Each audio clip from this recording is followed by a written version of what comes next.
There was a boy named Arav who had spent so many years of his life feeling unnoticed that it had become a part of his identity.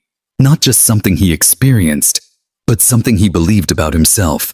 Something he carried into every room, every conversation, every moment where he silently expected to be overlooked.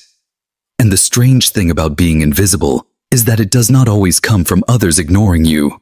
Sometimes it grows from the way you start seeing yourself. Because after enough moments of being unheard, your mind begins to accept silence as your place. And Arav had reached that point long ago, where he no longer questioned why things were the way they were. He simply accepted them, and in that acceptance, he slowly began to disappear, not physically, but emotionally. His thoughts became quieter, his dreams became smaller, and his presence became something that existed more in the background than in reality. And yet, even in that quiet existence, there were moments when something inside him resisted, a small voice that asked questions he never fully answered, questions like why he felt different, why he could not connect the way others did, why his efforts always seemed to fade into nothing. But those questions never stayed long, because Arav had learned that thinking too deeply about them only made the silence heavier, and so he avoided them, choosing instead to move through life without expectation, without hope, because hope had become something fragile, something that broke too easily. And over time, he convinced himself that it was better not to hope at all. And so he lived like that, day after day, moving through routines that felt predictable and safe, but also empty.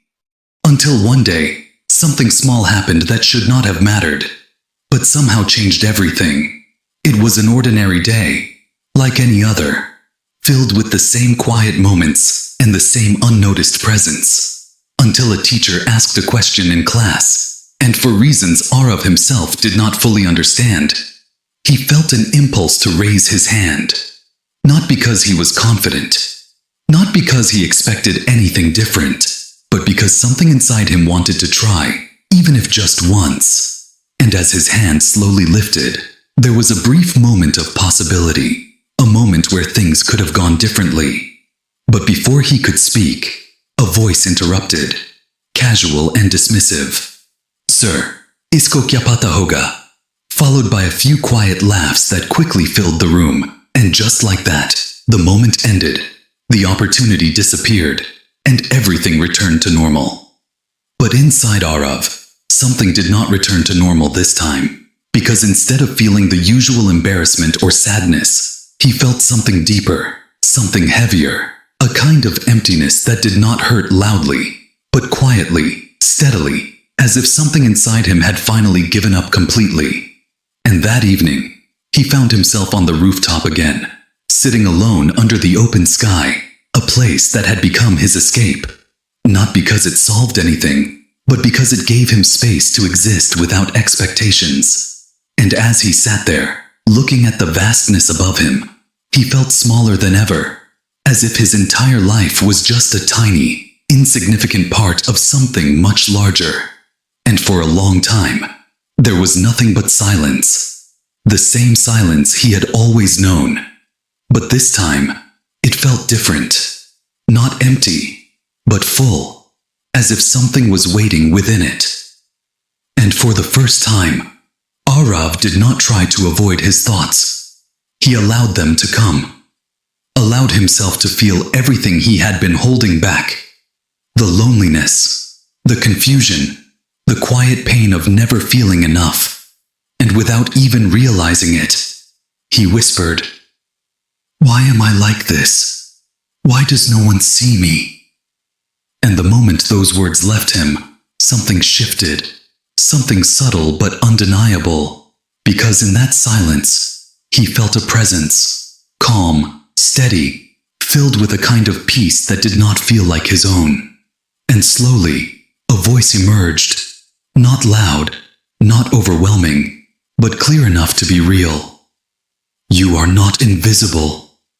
And Arav froze, his breath catching slightly, because the voice did not feel unfamiliar. It felt known, as if it had always been there, waiting for him to finally listen. And he responded in his mind, hesitant, but curious. Then why does it feel like I am? And the voice replied gently, because you have been looking for your worth in the wrong places. And those words settled deep within him, touching something he had never fully understood before. And he asked again, who are you? And the answer came, soft but filled with certainty. I have been with you in every moment you felt alone. And in that instant, Arav understood, not through explanation but through feeling, that this presence was Jesus Christ. Not distant, not unreachable, but close, personal, and real. And for the first time in his life, Arav felt truly seen. Not for what others thought he was, but for who he really was. Every thought, every fear, every hidden pain, understood completely. And that realization broke something inside him. Not in a painful way, but in a freeing way. As if the walls he had built for so long were finally beginning to fall. And tears filled his eyes. Not out of sadness, but out of release. Because he was finally allowing himself to feel something he had denied for so long. And in that moment, he asked the question that had lived inside him for years.